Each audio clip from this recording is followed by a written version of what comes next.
স্বাধীনতার পক্ষের শক্তিকে আরও সুসংগঠিত হয়ে দেশের উন্নয়ন ও অগ্রযাত্রা অব্যাহত রাখতে হবে বলে জানিয়েছেন প্রধানমন্ত্রী শেখ হাসিনা। সন্ধ্যায় দ্বাদশ জাতীয় সংসদ নির্বাচনের প্রায় 4.5 মাস পর প্রথমবারের মতো বৈঠকে বসেন 14 দলের নেতারা।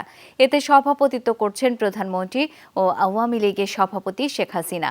প্রধানমন্ত্রী শেখ হাসিনার সরকারি বাসভবন গণভবনে চলছে এই সভা।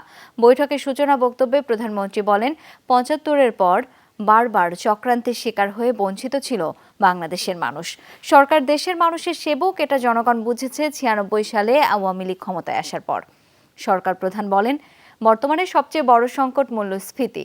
এটা শুধু বাংলাদেশে নয়, অন্যান্য দেশেও আছে। শেখ হাসিনা বলেন, রিজার্ভ কমলেও দুশ্চিন্তার কিছু নেই। আপৎকালীন খাদ্য মজুদ আছে, প্রয়োজনে আমদানিও করা যাবে।